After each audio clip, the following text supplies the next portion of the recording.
کہ آپ نے ابھی ویسے اپنے ابتدائیے میں ذکر کر دیا کہ منصور علی شاہ بھی آؤٹ ہو گئے اور جسٹس منیب اختر آؤٹ ہو گئے. ہاں وہ چیف جسٹس نہیں بنے مگر وہ آؤٹ نہیں ہوئے. There very much part of it. ابھی شکر ہے کہ وہ آؤٹ نہیں ہوئے ورنہ ایک بہت بڑے طبقے کی شاید خواہش تھی کہ وہ سپر سیڈ ہونے کی وجہ سے ریزائن نہ کریں. ہماری بھی بڑی خواہش ہے یہ پاکستان کے یہ تینوں جو ٹاپ جو ججز تھے جن میں سے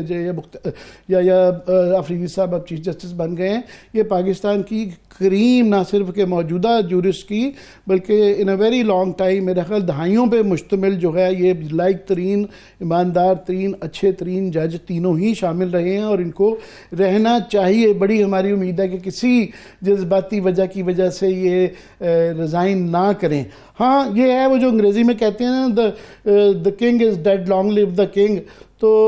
وہ کافی لوگ جو یہ کہہ رہے تھے کہ یحییٰ آفریدی صاحب کو یہ نہیں ایکسیپٹ کرنا چاہیے تو آج سارے ہی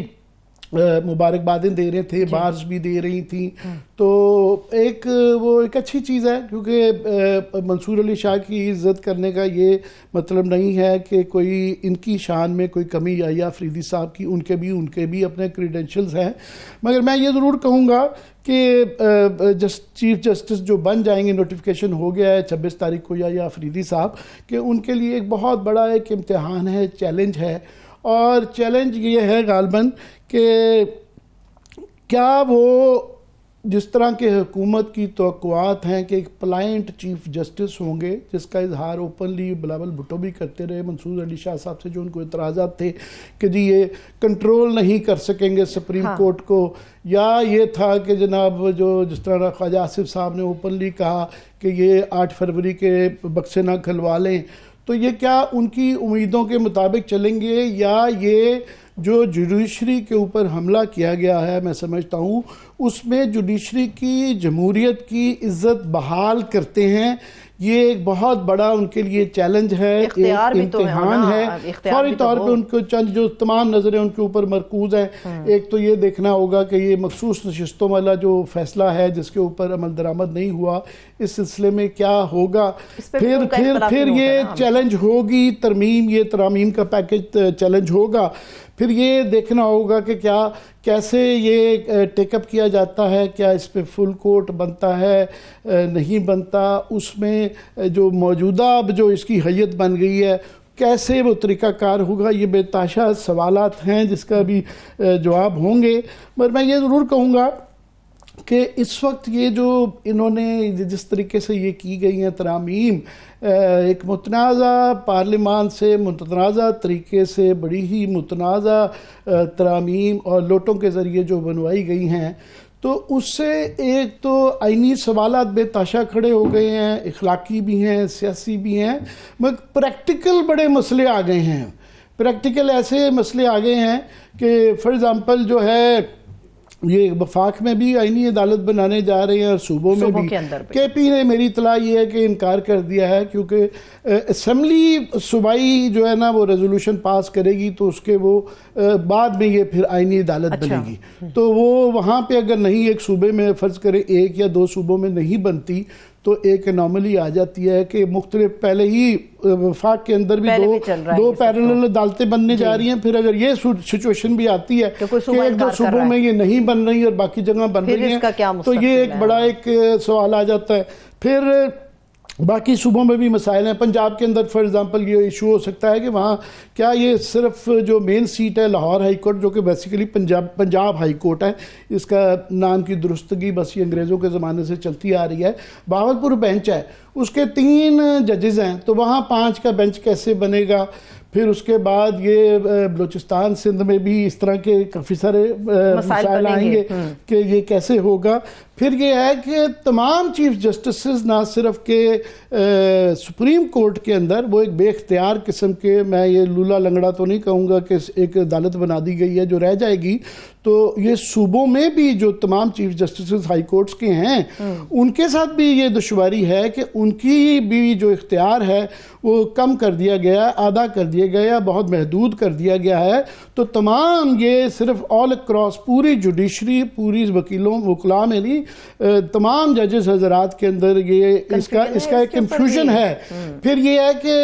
ایک تقسیم کر دی گئی ہے کہ یہ اچھے جج ہوں گے, یہ برے ہوں گے, یہ پسندیدہ ہوں گے, یہ نہیں ہوں گے. جو آئینی عدالتیں بنیں گی تو وہ کون بنیں گے, تو کیا ان کو کیا کہیں گے وہ پسندیدہ ہیں, ان کے اوپر ایک پریشر ہوگا کہ جی اوہو یہ فلانوں کے پسندیدہ ہیں, یہ حکومت کے پسندیدہ ہیں اور باقی نہیں. اچھا یہ آئینی ہیں تو دوسرے کیا غیر آئینی ہوں گے؟ یہ بڑے یہ اخلاقی ایک سیمینٹکس کے بھی سوال ہیں, سیاسی آئینی بھی ہیں. چھوٹے چھوٹے نقطے ہمیں پتہ ہے لیکن کافی نقطے ہیں, اس کو امپلیمنٹ کرنے کے آئیں گا. تو آپ کی اجازت ہو تو ہمارے ساتھ ہمیں آج جوائن کیا ہے سعد رسول صاحب نے. یہ ماہر قانون ہیں, بیرسٹر ہیں, بہت شکریہ سعد, بہت اچھے ہیں ہی, مگر یہ ٹی وی کی بھی مانی بھی ایک شخصیت ہیں, جانے پہچانے چہرے ہیں. تو ساتھ یہ ہمیں اوورآل پہلے ایک اپنا دیں کہ یہ جو میں ذکر کر رہا تھا کہ آئینی اخلاقی سیاسی کے علاوہ یہ جو ایک کنفیوژن جو پریکٹیکل بھی آ گیا ہے, کیسے how will we wriggle out of it. بہت شکریہ عامر صاحب, it's a pleasure being on your show. بہت شکریہ آپ کو مجھے بلانے کا. اس قانونی اور آئینی بات کرنے سے پہلے اگر میں ایک جملہ آپ کے انٹروڈکشن میں ایڈ کر سکوں کہ ارشد شریف شہید کی آج برسی ہے اور ہم سب کا دل اس سوگ کے اندر, اس دکھ کے اندر شامل ہے. ہمارے لیے, مجھ جیسے ایک ینگ طالب علم کے لیے جو میڈیا انڈسٹری کو جوائن کر رہا تھا, اس کے لیے تو وہ ایک بہت بڑی پرسنالٹی تھے. آپ سب, ہم آپ کے شیڈوز کے اندر ہم نے اپنا یہ کریئر شروع کیا. لیکن ساتھ ہی ساتھ میں یہ بھی گزارش کرتا چلوں کہ یہ ملک, ہمارا ایمان ہے یہ کہ یہ ملک ان ہمارے پاکستان کے شہداء کی صدقے سے چل رہا ہے, ورنہ تو آپ دیکھ ہی رہے ہیں جس طرح کے بہت سارے یہاں پہ اقدامات ہو رہے ہیں. ارشد شریف صاحب کے صدقے, ارشد شریف شہید کے صدقے, ہماری افواج پاکستان کے لوگوں کے شہیدوں کے صدقے, سویلینز کے شہیدوں کے صدقے, شہیدوں کے صدقے ہمارا یہ ملک چل رہا ہے. اور آج کے دن ہم سب کی دعائیں ارشد شریف صاحب کے ساتھ ہیں. آپ نے جو قانون کے اوپر بات کی, آئین کے اوپر, میں اس میں دو بنیادی باتیں عامر صاحب آپ سے کرنا چاہتا ہوں. ایک تو یہ کہ ایک بنیادی کانسٹیٹیوشنل پرنسپل ہے, ایک ایسا آئین کا پرنسپل ہے جو صرف پاکستان کے آئین کے اندر نہیں, دنیا بھر کے تمام آئین کے اندر ایک بنیادی انڈیپینڈنس کا پرنسپل ہے. اور وہ یہ ہے کہ سائلین, جو سائل ہے عدالت کے سامنے, وہ پک نہیں کرے گا کہ مجھے کون سے 3 جج بیٹھ کے میرا مقدمہ سنیں گے. یہ تو آپ ضرور کر سکتے ہیں کہ آپ سائل کے طور پہ کہیں کہ کسی ایک جج پہ مجھے objection ہے اور یہ میرے پاس وجوہات ہیں, مواد ہے جس وجہ سے میں چاہتا ہوں کہ وہ ریکیوز کر لے, اور تب بھی جج کی اپنی ثوابدید رہتی ہے ریکیوز کرنا. لیکن یہ نہیں ہو سکتا کہ سائلین پک کریں کوئی بھی کسی بھی مقدمے کے اندر کہ مجھے کون سے 2, 3, 4, 5, 7 جج سنیں گے. آئینی مقدمات وہ مقدمات ہوتے ہیں بائی ڈیفینیشن جن میں ایک پارٹی گورنمنٹ ہوتی ہے. پرائم منسٹر نے ایک آرڈر پاس کیا, آپ نے چیلنج کر دیا, یہ آئینی مقدمہ ہے. حکومت نے ایک قانون پاس کیا, آپ نے چیلنج کر دیا, یہ آئینی مقدمہ ہے. کسی اسٹیٹ ایجنسی کے کسی آرڈر کے خلاف آپ نے کوئی مقدمہ فائل کر دیا, یہ آئینی مقدمہ ہے. ایسے مقدمے, آئینی مقدمے جن میں ہر دفعہ اسٹیٹ گورنمنٹ خود ایک پارٹی ہوتی ہے, حکومت وقت پارٹی ہوتی ہے, اس کا بینچ تشکیل ایک ایسی کمیٹی کیسے کر سکتی ہے یا ایک ایسا کمیشن کیسے کر سکتا ہے جس میں حکومت وقت کی میجورٹی ہو. یہ اس پرنسپل کو وائلیٹ کرتی ہیں کہ میں اپنے مقدمے کا بینچ خود پک کروں گا. اور یہ وہ بنیادی انڈیپینڈنس کا سوال ہے جس کے اوپر میرا خیال ہے اگر کل کو چیلنج آئے گا تو وہ ریسٹ کرے گا. لیکن اس کے ساتھ ساتھ جو آپ نے پریکٹیکل مقدمات کی بات, جو آپ نے پریکٹیکل چیلنجز کی بات کی, پریکٹیکل چیلنجز تو ابھی کیسز سے بہت پہلے شروع ہو گئے. آپ نے دیکھا کہ 2/3 میجورٹی سے چیف جسٹس صاحب کی, اور ہم سب ان کو مبارکباد دیتے ہیں سارے پاکستان کے اندر, جس کی جو بھی اس میں خواہشات ہوں, لیکن ایک چیف جسٹس یحییٰ افریدی صاحب ایک بہت ہی معتبر جج ہیں اور ان کو ہم مبارکباد دیتے ہیں. لیکن کانسٹیٹیوشنل سوال 2 ہیں. ایک یہ جو آپ نے پریکٹیکل بات کی کہ اگر 2/3 میجورٹی نہ بنتی کمیٹی میں, اگر کمیٹی 50-50 ڈسٹریبیوٹ ہو جاتی یا 51-49 ہوتی, تو پھر تو آپ چیف جسٹس نامنیٹ ہی نہیں کر سکتے تھے. 26ویں آئینی ترمیم میں یہ تحریر شدہ نہیں ہے کہ اگر 2/3 میجورٹی نہ ہو تو کیا ہوگا. اگر 2 سال 2/3 میجورٹی نہ ہو, 5 سال نہ ہو, تو آپ سپریم کورٹ کو کیا ایکٹنگ چیف جسٹس کے طور کے اوپر چلائیں گے؟ ساتھ ہی ساتھ جتنے مقدمات ہوتے ہیں پریکٹیکل امپلیکیشنز کے اندر، جتنے بھی مقدمات ہوتے ہیں، ایک چھوٹا سا مقدمہ بھی ہو، آپ کا اور میرا زمین کا کوئی تنازع ہو، تو ویسے تو آپ کے اور میرے درمیان ایک مقدمہ چل رہا ہوگا، لیکن اس کے اندر ایک کانسٹیٹیوشنل اینگل ہے کہ میرا رائٹ ٹو پراپرٹی انوالوڈ ہے۔ اگر کوئی پولیس والا آپ کو سڑک پہ روک لیتا ہے اور کہتا ہے کہ مجھے اپنا آئی ڈی کارڈ دکھائیں اور یہاں سائڈ پہ گاڑی کر لیں، ویسے تو آپ پولیس کے خلاف کوئی کسی کو بدتمیزی کا مقدمہ شاید آپ کر سکتے ہوں، لیکن ایک آئینی بھی اس کے اندر کویسچن ہے کہ اسٹیٹ سٹیزن کو کس موقع پہ روک سکتی ہے اور تلاشی لے سکتی ہے نہیں لے سکتی۔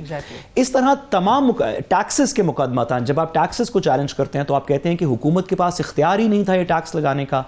یہ تمام ایسے مقدمات ہیں جو ورنہ لگتے ٹیکس کے یا فوجداری یا دیوانی مقدمات ہیں، لیکن ان سب کے اندر آئین کا ایک سوال موجود ہے۔ تو یہ ڈٹرمنیشن کہ صرف ایسے مقدمات یہ کہہ رہے ہیں، میں اس سے یہ خز کر رہا ہوں کہ سائل بھی یہاں پہ خود ہے گورنمنٹ اور جج بھی خود ہے۔ جب اپنی مرضی کا بینچ ہو گیا تو وہ جو کہا جاتا ہے کہ جی وہ ہینگ مین، ایکسیکیوشن، جج، جوری سب کچھ خود ہی ہیں۔ تو یہ ایک بنیادی یونیورسل جو اصول ہوتا ہے قانون کا، اس کی وائلیشن ہے۔ میں جو آپ ویسے یہ کہہ رہے ہیں، ایک اور انوملی بھی ہے کہ میرے لیے بڑی تکلیف دہ بات ہے کہ یحییٰ آفریدی صاحب نے، ان کی ابھی 6 سال شاید رہتے ہیں سروس کو، انہوں نے چیف جسٹس بننا ہی تھا، مگر ان کو ان حالات میں بنایا گیا جس کے اندر کہ وہ ترمیم جو ہے وہ لوٹوں کے ذریعے کروائی گئی، تو گہنا دیا گیا ان کا یہ تاج۔ دوسرا پھر یہ کہ وہ جو کمیٹی بنائی گئی تھی اس میں سے ایک بڑی پارٹی جو ہے وہ بائیک آؤٹ کر کے چلی گئی۔ کیا کہیں گے؟ دیکھیے، میں اس میں آپ کی بات کو تھوڑا سا آگے بڑھاتے ہوئے پرنسپل کو آپ اجازت دیں تو تھوڑا سا واضح کر دوں۔ اگر بینچ یہ حکومت کا ڈومینیٹڈ کمیشن بنائے تو ضروری نہیں کہ وہ سارے فیصلے حکومت کے حق میں کرے۔ ہمارے بڑے مدبر جج صاحبان ہیں، وہ آئین کے مطابق ہمیں امید ہے فیصلے کریں گے، لیکن جسٹس کا پرنسپل ہے، انصاف کرنے کا پرنسپل ہے کہ انصاف صرف ہونا نہیں چاہیے، انصاف ہوتا ہوا نظر آنا چاہیے۔ Justice should not just be done, it must manifestly be seen to be done, نظر آئے، کوئی بھی شخص انگلی نہ اٹھا سکے کہ مجھے لگتا ہے کہ فیصلہ غلط ہوا کیونکہ بینچ حکومت کی مرضی کا تشکیل شدہ تھا۔ اسی طرح چیف جسٹس صاحب کے بارے میں بھی، جسٹس یحییٰ آفریدی بہت ہی مدبر جج ہیں، انہوں نے اپنے سیکوینس میں ویسے بھی چیف جسٹس بننا تھا۔ جب وہ چیف جسٹس بنتے تو ہم سب یہ کہتے کہ ایک بہت ہی فاضل جج چیف جسٹس بنے ہیں، آج بھی وہ ایک بہت فاضل اور بہت اچھے چیف جسٹس ہو سکتے ہیں، اور مجھے امید ہے کہ ہوں گے۔ لیکن جو بنیادی پرنسپل کا سوال ہے وہ یہ ہے کہ وہ کیا کرائیٹیریا ہے، وہ قابلیت کا، وہ ڈگری کا، وہ ججمنٹس کا، وہ جورسپروڈنس کا، وہ انٹیگریٹی کا، وہ کیا کرائیٹیریا ہے جس پہ جب کمیٹی نے ایویلیویٹ کیا تو جسٹس یحییٰ آفریدی کے سب سے زیادہ نمبر تھے اور نسبتاً کم نمبر تھے یا کم اس پہ فلفل کرتے تھے باقی دو بڑے فاضل جج گراؤنڈز کیا تھی جن کے اوپر باقی دو کو ریجیکٹ کیا گیا۔ اگر یہ کرائیٹیریا پتہ چل جائے تو ہوگا یہ کہ فیصلے تو پھر بھی اسی طرح کے شاید ہو رہے ہوں گے، لیکن لوگوں کو اس سے کمپلین کرنے کا موقع کم ملے گا۔ ایسی سچویشن میں جب بند کمروں میں فیصلے ہوتے ہیں تو انصاف کے اوپر یقین کرنا لوگوں کے لیے تھوڑا مشکل ہو جاتا ہے، یہ اس کا سب سے بڑا مسئلہ۔ اور یہ بے تاشا اس طرح کے فیصلے آئے ہوئے ہیں، بے تاشا آبزرویشنز ہیں جو نظیریں ملتی ہیں جس میں یہ کہا جاتا ہے کہ جہاں لیجیٹیمیٹ ایکسپیکٹنسی ہو تو وہاں اگر کسی کو ریجیکٹ کیا جاتا ہے تو گراؤنڈز دینے بھی بڑے ضروری ہیں، جنرلی یہ استعمال کیا جاتا ہے۔ مزید آپ کی بات کو آگے بڑھاتے ہوئے کہ ہم بڑے فخر سے یہ کہتے ہیں کہ 73 کا آئین جو تھا وہ متفقہ تھا، شاید ویسے بھی 2/3 کی اس میں کیا جا سکتا تھا، مگر متفقہ ہونے سے ایک اس کے پیچھے ایک مورل اتھارٹی بھی آ جاتی ہے، تو یہ جن حالات میں وہ کیے گئے تو وہ اس سے بھی ایک تکلیف ہوتی ہے۔ میں ایک اور چیز چاہوں گا، بھی آپ نے یہ کہا چیلنج تو یہ ہوگا، اب یہ ایک بڑا ایک کویسچن آ جاتا ہے کہ یہ جب چیلنج ہوگی تو اس کو کون سنے گا، فل کورٹ ہوگا نہیں ہوگا، فیصلہ کون کرے گا؟ کیونکہ ایک کویسچن جو میرے جیسے لے مین کے ذہن میں بھی آ جاتا ہے، کیونکہ یہ آئینی عدالت کو امنگ ادر تھنگز اور بھی کافی جو ACR لکھیں گے ججز کے اوپر، پھر آئینی عدالت اور باقی چیزیں بھی کافی چیزیں ہیں ان ترامیم میں جن کے اوپر اعتراضات ہیں، بیسک سٹرکچر کو یہ افیکٹ کرتی ہے، مگر آئینی عدالت کے اوپر کیونکہ ایک کویسچن ہے تو وہ آئینی عدالت تو جس کے متعلق ہے وہ تو نہیں پھر اس کو سن سکتی، اس کے لیے پھر ایک قانونی، آئینی اور اخلاقی ایک جو سوال آتا ہے کہ فل کورٹ ہی ہونا چاہیے، کیا کہیں گے؟ دیکھیے میں اس بات کو آنسر کرنے سے پہلے ایک چھوٹی سی بات اور کرتا چلوں جس سے کنیکٹ ہو جائے گی. Justice Yahya Afridi, chief justice Yahya Afridi صاحب کے سامنے اب 2-3 بڑے امیڈیٹ چیلنجز ہیں. اس میں سے ایک چیلنج یہ ہے کہ جو سپریم کورٹ کے اندر کچھ ہم نے خانہ جنگی خطوط اور ججمنٹس دیکھی جس میں ججز کا آپس میں اختلاف تھا، اس اختلاف کو کیسے ٹھیک کرتے ہیں اور اس کو کم از کم پس پردہ کیسے لے کے جاتے ہیں تاکہ وہ پبلک نہ ہو. دوسرا اور اس سے بھی زیادہ ضروری جو ان کا ایک ڈٹرمنیشن ہے وہ یہ ہے کہ عوام میں جو شاید کچھ حد تک بددل ہو چکی تھی یا نظر آتی تھی بددل جسٹس فائز عیسیٰ کے کچھ فیصلوں سے، اس عوام میں سپریم کورٹ کی کریڈیبلٹی کیسے بہتر کی جائے گی ایسے فیصلوں کے تھرو جن فیصلوں میں لگے کہ ہاں سب لوگوں نے مل کے دلائل سن کے انصاف کیا ہے. ایسی سچویشن کے اندر میرے خیال میں جو پروسیجرز کی کمیٹی ہے جو ابھی بھی موجود ہے قانون کے نیچے، جو سینئر 3 جج صاحبان کی کمیٹی ہے جس میں justice Yahya Afridi will be chief justice, 7 justice Mansoor Ali Shah ہوں گے اور جسٹس منیب اختر ہوں گے، ان کے سامنے شاید یہ سوال ہو کہ کیوں نہ اتنا بڑا فیصلہ، آئینی ترمیم سے بڑا تو کوئی آئینی لیگل سوال نہیں ہو سکتا، کہ اتنا بڑا فیصلہ کہ کیا آئینی ترمیم ہمارے بیسک سٹرکچر کے خلاف ہے یا نہیں ہے، یہ کوئی بھی منتخب 2, 4, 5, 7 ججز کی بجائے، خواہ وہ سینئر ہوں، خواہ اس میں منصور علی شاہ صاحب ہوں یا نہ ہوں یا کوئی بھی ہو، اس سے بہتر ہے کہ تمام ججز جو موجود ہیں وہ سن کے ایک تفصیلی فل کورٹ فیصلہ کر لیں. اس کی نظیر یہ ہے کہ ماضی میں جتنے بھی اس طرح کے بڑے فیصلے ہوئے، سر آپ کو میرے سے بہت بہتر پتا ہوگا افتخار چودھری صاحب کے وقت میں جب وہ فل کورٹ کانسٹیٹیوٹ ہو کے Sindh high court bar association PCO ججز کا فیصلہ ہوا، NRO کیس کا فیصلہ ہوا، 21ویں ترمیم کا فیصلہ ہوا، جتنے بھی اس طرح کے بڑے فیصلے تھے، 18ویں ترمیم کا اپنا فیصلہ، 18ویں 19ویں ترمیم کا اپنا فیصلہ، ان تمام کے اوپر کلیئرٹی شو کرنے کے لیے پورا کورٹ اسمبل ہوا تھا. میرے خیال میں آنے والے دنوں میں نئے چیف جسٹس صاحب ایک فل کورٹ کی میٹنگ کال کریں گے، کیونکہ وہ نئے چیف جسٹس ہیں، وہ اپنی فل کورٹ کی کوئی میٹنگ کال کریں گے اور اس میٹنگ کے اندر جج صاحبان کے کسی کنسنسس کے ساتھ ان مشکلات کو عبور کرتے ہوئے جو آپس میں ہمیں نظر آئیں جج صاحبان کی پچھلے کچھ عرصے میں، جسٹس یحییٰ آفریدی پروبیبلی میرے خیال میں فل بینچ کی طرف یہ کمیٹی جائے گی. لیکن حکومت کیا کرتی ہے آنے والے دنوں میں؟ حکومت میں میرا نیکسٹ سوال یہی تھا کہ ظاہر ہے انہوں نے یہ جو چیس بورڈ لگایا ہے وہ یہ جس طرح کے آپ کے اور ہماری امیدیں لگی ہوئی ہیں ایسا ہوگا، تو ایک انہوں نے فار ایگزامپل آلریڈی یہ کہنا شروع کر دیا ہے کہ جناب چونکہ آئینی عدالت اب بنے گی تو آئینی عدالت یہ مسئلہ ہی آئین کا ہے تو یہ تو وہ سنے گی. پر میں نے جس طرح کہا کہ میرے جیسے لے مین کو بھی ایک سمجھ آتی ہے کہ آئینی عدالت کے متعلق آبجیکشن ہے، وہ آئینی عدالت اپنا مقدمہ کیسے سنے گی؟ ایک منطق کی بات ہے، یہ کوئی لیگل کویسچن سے زیادہ. دوسرا ایک اور جو تلوار لٹک رہی ہے کیونکہ گورنمنٹ تلی ہوئی ہے اور وہ کچھ بھی کرنے کے لیے تیار ہیں، تو وہ یہ اگر فوری طور پہ ایک ہائپوتھیٹیکل کر رہا ہوں جو اس کی کافی امکان ہو سکتا ہے کہ وہ یہ جو آگے میجورٹی نظر آ رہی ہے کہ اس وقت جو حیت ہے 8-5 کے فیصلے سے دیکھ لیں یا ویسے بھی جو موڈ نظر آ رہا ہے سپریم کورٹ میں، تو وہ جلدی سے جو ہے وہ اور بھی جج بھرتی کر لیتے ہیں. تو اور وہ انہوں نے جو طریقہ کار بنایا ہے، جس طرح کا جوڈیشل کمیشن بنایا ہے جس نے کہ جس کی تعیناتی کر رہی ہیں، ٹوٹلی وہ اس کے اندر حکومتی اکثریت ہے. تو ہاؤ اباؤٹ دیٹ، اس کے متعلق کیا کہیں گے؟ دیکھیے عامر صاحب، اگر تو یہ بات ہو کہ حکومت اپنے فیصلے کسی طریقے سے سٹرکچر اس چیس بورڈ پہ ایسے کر لے جس میں کوئی شخص بھی ریزسٹنس نہ دکھائے، پھر تو شاید تمام چیزیں حسب پلان ہوتی چلی جائیں گی. لیکن میرے خیال میں پاکستان کی جو لیگل فریٹرنٹی ہے، پاکستان کی جو کانسٹیٹیوشن کی، ہمارے آئین کی جو روح ہے، جس کے اندر ججز ہیں، جس کے اندر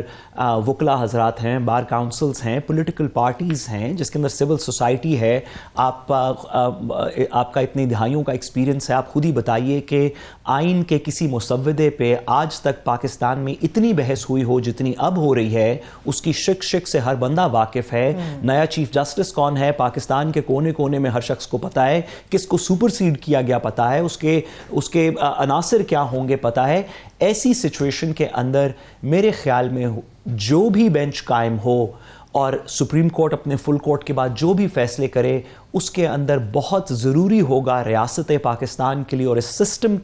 کو کنٹینیو کرنے کے لیے کہ سپریم کورٹ کی کریڈیبلٹی ہو, اور کریڈیبلٹی صرف تب ہوگی جب سپریم کورٹ کا کانسٹیٹیوشنل بینچ یا فل بینچ کچھ فیصلے حکومت کے حق میں کرے اور کچھ فیصلے ان کے خلاف کرے آئین اور قانون کے مطابق. مجھے یقین ہے کیسے ہوگا, پھر نظر آئے گا انصاف. تاریخ کا ہم نے پاکستان کی بڑی چیکڈ جوڈیشل ہسٹری ہے, ویسے بھی چیکڈ ہے پولیٹیکلی بھی ادروائز بھی, مگر یہ ایک ضرور دیکھا گیا ہے کہ جب بہت بڑا سپریم کورٹ کے اوپر حملہ آتا ہے تو وہ فرٹرنٹی جو ہے آپس میں جوڑتی ہے, اور اس وقت جو نظر آ رہا ہے موڈ. مگر میں تھوڑا سا آج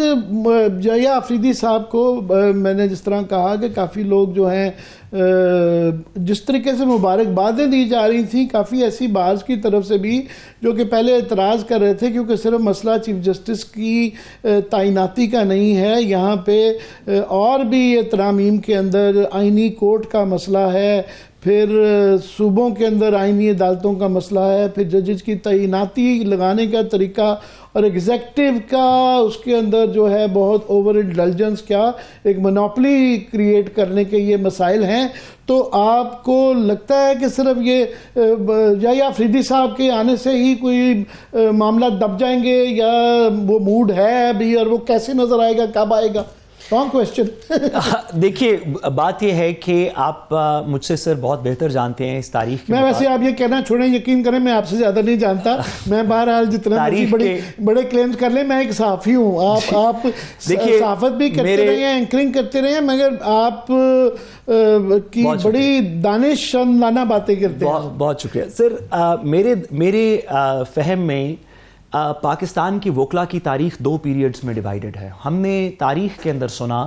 کہ خواہ وہ ایوب خان صاحب کا پیریڈ ہو, 80s کا پیریڈ ہو, 2000s کا جنرل مشرف کا پیریڈ ہو, وکلا نے پرنسپلز کے اوپر, آئینی پرنسپلز کے اوپر, فنڈامنٹل رائٹس کے اوپر کسی سیاسی وابستگی سے بالاتر ہو کے اپنی کچھ تحریکیں چلائیں, جس میں سے آخری تحریک شاید لائرز موومنٹ افتخار چودھری صاحب والی تھی.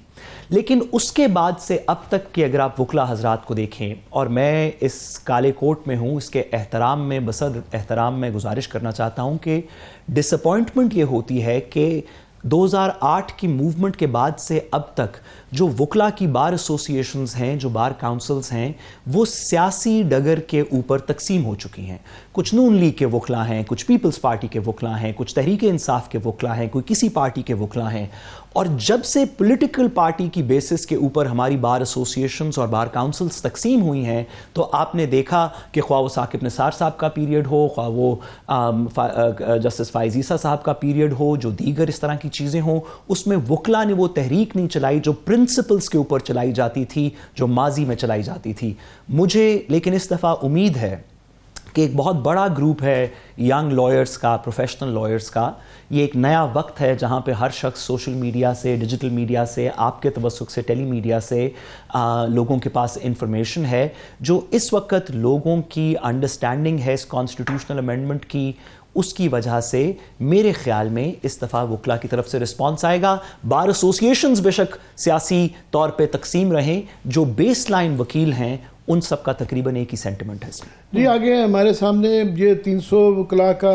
جو ہے 500 وکلا کا اور تمام پاکستان کی کریم آف جو ہے نا وکلا,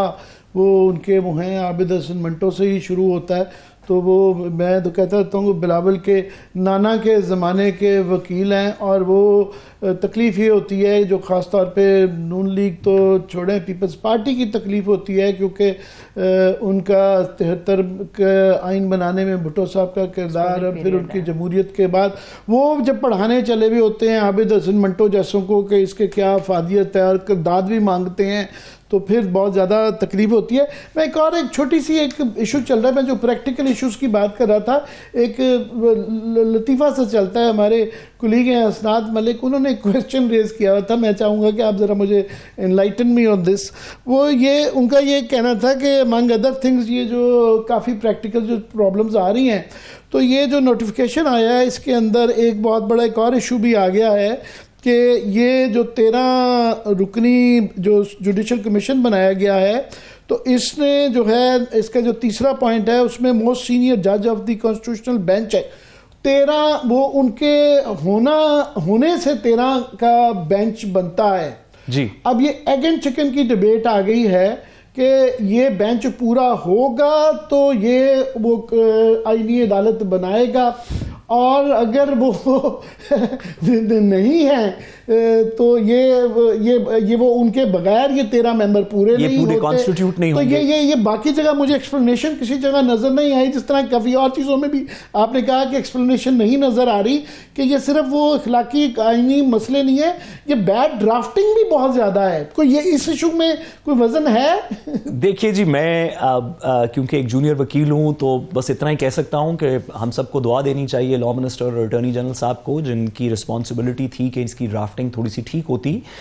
مجھے تو یہ لگتا ہے، آپ کو یاد ہوگا کہ بڑے لاسٹ منٹ تک سب لوگوں کو یہ پتہ نہیں تھا کہ مسودہ کون سا ہے، اور اس مسودے کی کھیل کے اندر شاید اس کی جو اس کے اندر ڈیلیجنس ہونی چاہیے تھی ڈرافٹنگ کے اندر، وہ نظر نہیں آتی۔ آپ دیکھیے بہت سی جگہوں کے اوپر کاماز لگنے چاہیے تھے، وہ اس طرح کے مسنگ ہیں کہ آپ اس کو ایک اور طریقے سے آئین کی شق کو پڑھ لیں تو اس کا کمپلیٹ مقصد ہی چینج ہو جاتا ہے۔ یہ چکن اینڈ ایگ والی جو آپ نے بات کی، یہ بات بالکل درست ہے، اور میں اس کو واضح کرتا چلوں کہ جوڈیشل کمیشن کے اندر، جوڈیشل کمیشن جو پاکستان کا ہے جس کے اندر یہ 12 ممبرز بیٹھیں گے، انہوں نے ایک چیف جسٹس کو، ایک جو head of the constitutional bench ہے اس کی تعیناتی کرنی ہے، انہوں نے بتانا ہے کہ یہ فلاں جج ہوگا، لیکن اس جوڈیشل کمیشن کا وہ جج ممبر بھی ہے۔ تو ایفیکٹو سوال یہ ہے کہ جب تک یہ اس کو نامنیٹ نہیں کرتے اور وہ ادھر آ کے بیٹھتا نہیں ہے تو یہ کمیشن پورا کیسے ہوگا، اور اگر کمیشن پورا نہیں ہے تو آپ اس کا کوئی فیصلہ کیسے کریں گے؟ اس کا ٹپکلی آئین کی زبان کے اندر، قانون کی زبان کے اندر آپ یوزلی ایک پروائزو لکھتے ہیں کہ پہلی میٹنگ کے اندر یہ موجود نہیں ہوں گے، جب نامنیٹ ہو جائیں گے تو اس کے بعد ان کی موجودگی شامل ہوگی۔ لیکن جیسے میں نے اور آپ نے بھی نشاندہی کی، اس کے اندر بہت ساری لیگل، لنگوسٹک دیگر غلطیاں ہیں، ان میں سے ایک یہ بھی ہے۔ جیسے یہ پہلے کہا گیا تھا، جو کہ بالکل غلط تو تھا ہی، وہ اس کو اب اس میں سے غائب کر دیا گیا کہ پہلے جو لگائے جائیں گے آئینی عدالت چیف جسٹس صاحب، جو آئینی عدالت کے پریزائڈنگ افسر اب اسے کہا جاتا ہے، وہ پرائم منسٹر لگائے جائیں گے، تو ایک وہ پہلے کا ایک وہ تھا، تو یہ چیزیں غائب ہیں۔ میں چاہوں گا کوئکلی کہ اوور آل بھی ایک آپ سے کہ اب فائز عیسیٰ صاحب فائنلی جا رہے ہیں، اب یوم نجات منایا جا رہا ہے، یہ وکلاء کی طرف سے منایا جا رہا ہے، اور میرا خیال جنرلی جو ہے پچھلے 2.5 سال میں اور پچھلے خاص طور پہ 13 مہینے میں جو جس قسم کے پاکستان کے اندر حالات ہوئے ہیں، تو اس کی بہت زیادہ ذمہ داری ان پہ رہی ہے۔ تو میراث تو بعد میں آتی ہے کہ لوگ جو لیگیسی بعد میں بتایا جاتا ہے، تاریخ کہتے ہیں، فیصلہ کرتے ہیں، مگر یہ موجودگی میں ہی منہ پہ جب کھڑے ہو کے وکلاء کہہ دیں کہ آپ ایک جج ہیں، تو ان کا آخری بھی جو وہ اپنا فیصلہ انہوں نے جو ڈیٹیل لکھا ہے، تو ان کی میراث کیا ہے؟ نہ صرف یہ بلکہ یہ بھی آپ کو بات نوٹس کرنی پڑے گی کہ جس دن انہوں نے یہ فیصلہ جسٹس منصور علی شاہ صاحب کا خاص طور پہ 3-4 دفعہ اس کے اندر تذکرہ ہے، جس دن انہوں نے یہ فیصلہ جاری کیا وہ دن تھا جس شام کو حکومت نے ڈیسائیڈ کرنا تھا، یا اس کمیٹی نے، پارلیمنٹری کمیٹی نے ڈیسائیڈ کرنا تھا کہ چیف جسٹس کون ہے۔ تو ایک طرف سارے دن میں بحث چل رہی تھی کہ جسٹس منصور علی شاہ صاحب زیادہ مثبت چیف جسٹس ہوں گے یا یحییٰ آفریدی صاحب ہوں گے یا کوئی اور شخص ہوگا، اور اسی دن چند گھنٹے پہلے یہ فیصلہ آیا۔ تو اس کے اندر بہت ساری سوالات اس میں اٹھتے ہیں۔ دیکھیے، اس کے اندر تو کوئی دو رائے نہیں ہو سکتی۔ پاکستان کے اندر کے طول و عرض میں میرا خیال ہے کہ شاید اعظم نذیر تارڑ صاحب اور اٹارنی جنرل صاحب اور شاید پاکستان بار کونسل کے ایک آدھ لوگوں کے علاوہ کوئی شخص آپ کو ایسا نہیں ملے گا جو کہے گا کہ جسٹس فائز عیسیٰ کے پیریڈ کے اندر اس شخص کی پاکستان کے آئین اور قانون کے مطابق توقعات پوری ہوئیں۔ اگر صرف یہاں تک بات رک جاتی تو بھی ہمیں قبول تھا، کیونکہ اور بھی ایسے پیریڈز گزرے ہیں جہاں پہ توقعات پوری نہیں ہوئیں۔ لیکن اس پیریڈ کے اندر جو جوڈیشری کے اندر سے ہم نے دیکھا آپس میں جج صاحبان کو خط و خطوط کرتے ہوئے، پھر ایسے وقت کے اندر دیکھا جہاں پہ کچھ جج صاحبان خواہ اسلام آباد ہائی کورٹ کے ججز ہوں یا پشاور ہائی کورٹ کے ججز ہوں یا لاہور ہائی کورٹ کی فل کورٹ میٹنگ ہو، جہاں پہ ججز نے شکایات کی، ان کو چیف جسٹس صاحب نے بالکل ڈسریگارڈ کیا، اور جو انٹرنل ایک اسٹرائک چل رہی تھی۔ وقت محدود ہے، میں کوئکلی یہ ضرور کہنا چاہوں گا کہ باقیوں کو تو چھوڑیں، جو ان کے بینیفیشری تھے حکومتی پارٹی پارٹیاں جو ہیں انہوں نے بھی ان کو ہسٹری کے ڈسٹ بن میں پھینک دیا اور ان کے لیے کوئی ریٹین کرنے کا طریقہ کار نہیں نکالا. دیکھیں کب فیوچر میں کیسے ان کو, جس طرح انڈیا کے اندر سپریم کورٹ کے وہ جسٹس جج صاحب جنہوں نے بہت زیادہ بی جے پی کو نوازا تھا, ان کو سینیٹر بنا دیا تھا. کل کا کوئی پتہ نہیں ہے. میں لاسٹ میں کوئکلی 2 منٹ ہیں شاید ہمارے پاس کہ یہ اب ٹائمنگ از ویری امپورٹنٹ. یہ جو آپ کہہ رہے ہیں کہ آپ یہ امید کر رہے ہیں کہ یہ کمیٹی بن کے فل کوٹ کرا کے جو ہے, یہ کیا 26 تاریخ سے ہی معاملہ شروع ہو جائے گا کہ کیونکہ چیس بورڈ لگانے والے بھی وہ بھی پوری اپنی تیاری کر رہے ہوں گے. Timing is important. جی بالکل, میرا یہ خیال ہے, اور میں اس بات کو جانتا نہیں لیکن میرا یہ خیال ہے کہ اس وقت پس پردہ جو اب نئی ایفیکٹولی کمیٹی ہے جو پروسیجرز ایکٹ کے نیچے 3 سینئر موسٹ ججز کی کمیٹی ہوگی, جس کے اندر جسٹس منصور علی شاہ, جسٹس منیب اختر اور جسٹس یحییٰ آفریدی ہیں, وہ آنے والے وقت کے کچھ فیصلے کر رہے ہوں گے. وہ اپنی رسپانسبلٹیز کے سینئر پیونی جج کیا کرے گا, ہمیں کون سے مقدمات سن لینی چاہیے, کیا فل کورٹ بلانی چاہیے, کیا سنڈے کو بلانی چاہیے یا ہفتہ انتظار کرنا چاہیے. میرے خیال میں اس طرح کی ڈسکشنز چل رہی ہوں گی اور مجھے یقین ہے اس طرح کے فاضل جج صاحبان سے کہ وہ جو فیصلے کریں گے. اچھی بات یہ ہے کہ اس میں جو ایکسپیکٹڈ ہی تھا کہ جسٹس منصور علی شاہ صاحب نے بڑی گریسفلی, حالانکہ ان کے ساتھ میرا خیال ہے بڑی ایک زیادتی بھی ہوئی, بڑا گریس ابھی تک دکھائی ہے. اور اچھی خبر آپ نے یہ دی, چونکہ میں نے بھی غور نہیں کیا تھا کہ اب وہ کمیٹی جو پچھلی تھی جسٹس سمین الدین والی وہ ختم ہو کے اب نئی یہ کمیٹی 3 ممبر کی بنے گی. بہت بہت شکریہ بیرسٹر صاحب, آپ کا بڑی ایجوکیٹڈ گفتگو آپ نے فرمائی. بہت شکریہ, thank you so much. Barrister Saad Rasool ہمارے ساتھ موجود ہے. ابھی ایک بریک کی طرف چلتے ہیں, جب بریک سے ہم واپس آئیں گے تو آپ کے سامنے آئی پی پیز کے حوالے سے نہایت اہم معاملہ رکھیں گے جس میں پرگیا مقابل کی اپنی کاوشیں بھی موجود رہیں. Stay with us.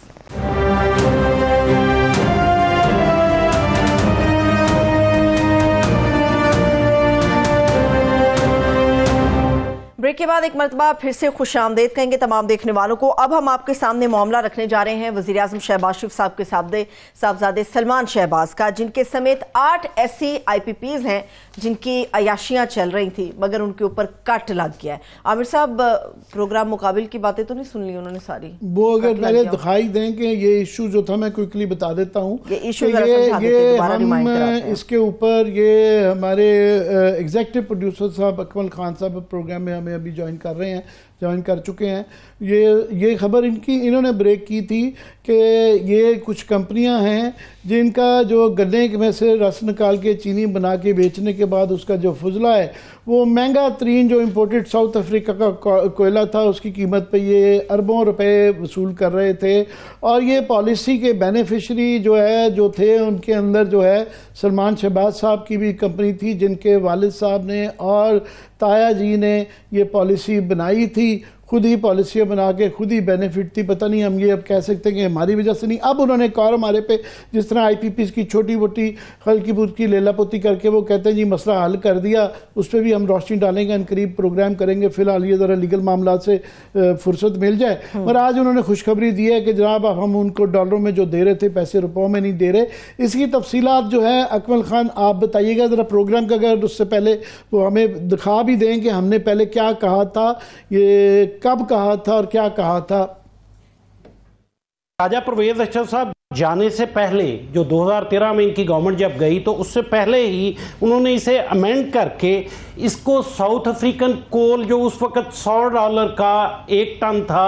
اس کی کیلوریفک ویلیو کی بنیاد پہ انہوں نے کہا جی پھوک کی بھی جو ہے نا آپ یہ جو گنے کا فضلہ ہے اس کی بھی قیمت کی اسیسمنٹ اس کی بنیاد پہ کریں گے, انڈیکسیشن جو ہے اس کی بنیاد پہ کر دی. میاں صاحب کی گورنمنٹ جب 2013 میں آئی انہوں نے آتے ہی سب سے پہلا کام یہ کیا کہ نہیں یہ اس طرح سے نہیں ہے, اس کو کم از کم بیس پرائس جو ہے وہ انڈیکس کریں. امپورٹڈ کول جو ساؤتھ افریقہ سے اس وقت آ رہا تھا وہ پاکستان میں کہیں پیدا نہیں ہوتا, اس کی بنیاد پہ یہ طے کریں. انہوں نے اپنی ہی کمپنی جو کہ میجر بینیفیشری ہے, اپنی ہی گورنمنٹ, والد صاحب پرائم منسٹر ہیں اور نیچے جو ہیں ان کے باقی سارا خاندان جو ہے ڈائریکٹرز میں شامل ہے, یہ پچھلے مہینے کیا ہے. یہ عامر صاحب ہم نے بیک گراؤنڈ بھی سمجھا دیا ہے کہ یہ سٹوری کیا تھی, اور یہ مجھے تو یہ لگ رہا ہے مقابل کو خاموش کرانے کے لیے انہوں نے فی الحال یہ کیا ہے. ہم بڑے شکر گزار ہوں گے اگر ہماری وجہ سے وہ جو کلیم کر رہے ہیں کہ اربوں روپے انہوں نے بچا لیے, تو اکمل خان صاحب یہ ہمیں کتنا شکر گزار ہونا ہی چاہیے کہ کس کا ماضی بھی بتا دیں، حال بھی بتا دیں اور مستقبل بھی. عامر صاحب بات یہ ہے کہ 8 آئی پی پیز جو گنے کے پھوک سے بجلی بناتے ہیں ان کی عیاشی بیسیکلی ختم ہوئی ہے، جس میں سلمان شہباز صاحب کا چنیوٹ پاور لمیٹڈ بھی ہے. یہ کنفرم کیا ہے اسے محمد علی صاحب نے، جو اخبارات کی رپورٹ ہیں جو ویب سائٹس پہ بھی چلی ہیں. محمد علی صاحب کو میں نے کچھ سوال بھیجے تھے، اس کے جواب انہوں نے نہیں دیے. ابھی ہوا یہ ہے کہ ساؤتھ افریقن کول کے ساتھ جو لنک کیا گیا تھا راجہ پرویز اشرف صاحب، پہلے آج کی خبر کے متعلق بتائیں گے ابھی لیٹسٹ کیا ہے، پھر ہم ذرا اس کے بیک گراؤنڈ. یہ 100 ارب روپے تک کی بچت کا کہہ رہے ہیں، اور یہ بتایا گیا ہے کہ بگاس جو گنے کا پھوک ہے اس کی پر ٹن جو قیمت ہے وہ 4500 روپے،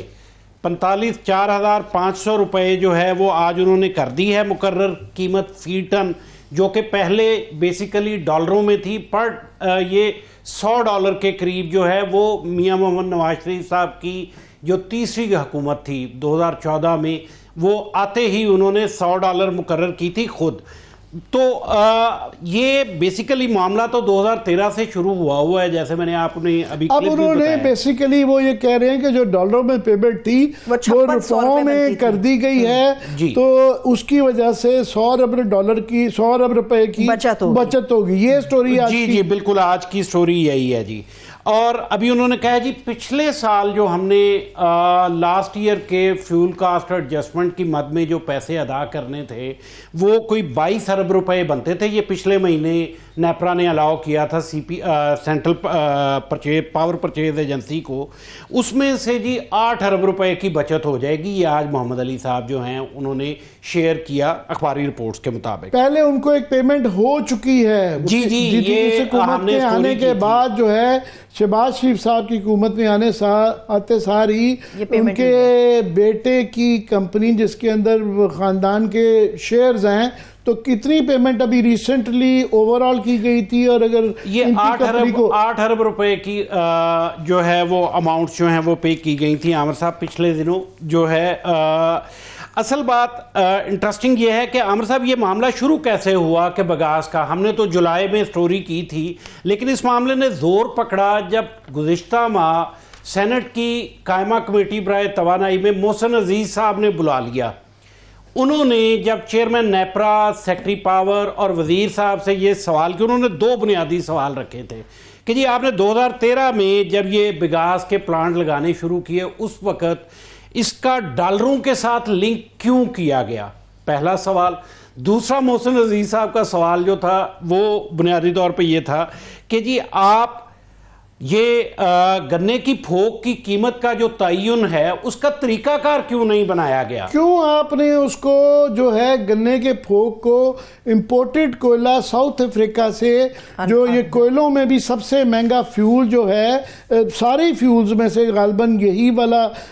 ساؤتھ افریقن کوئلہ ہے جو کہ کوئلے کی مائن سے چلتا ہے، بندرگاہ تک آتا ہے، پورا جہاز کا سفر کر کے کراچی لینڈ کرتا ہے، کراچی لینڈ کر کے پھر پورے ان پلانٹس تک آتا ہے. تو اس کو جو ہے گھر کا گنا جس میں سے جوس بھی نکل گیا ہوا فضلہ جسے کہا جاتا ہے، اس کو بھی سونے کے بھاؤ پہ میں کہتا ہوں کہ یہ سونے کے بھاؤ یہ فضلہ بھی ان کا بکتا ہے شرافیہ کا. تو یہ اس کا تعین کیسے کیا گیا، فارمولہ کیا تھا؟ ہاں جی، تو یہ محسن عزیز صاحب نے جب یہ کمیٹی میں یہ معاملہ اٹھا تو اس پہ پھر ان کو تھوڑا سا احساس ہوا، جو ٹاسک فورس بنائی گئی، کہ یار یہ معاملہ جو ہے یہ سیریس ہو رہا ہے. پھر کیا ہوا کہ نیپرا نے ایک اور کمال کر دیا. درمیان میں 2018 میں ایک جو ہے اس میں فیصلے کے بعد اس کو جو ہے نا پاکستانی روپی میں عدالت کے فیصلے کے بعد جو ہے پاکستانی روپی میں ادائیگی شروع ہو گئی تھی، لیکن وہ ادائیگی زیادہ تھی. ابھی نیپرا نے کیا کیا، فیبری 2024 میں اس فیصلے کو ختم کرتے ہوئے دوبارہ پبلک ہیئرنگ میں اس کو الاؤ کر دیا جی کہ یہ دوبارہ ڈالروں میں ہی پیسے پے ہوں گے. تو اس مسئلے کو انویسٹیگیٹ کرنے جب ٹاسک فورس گئی تو انہوں نے دیکھا کہ یار یہ روز روز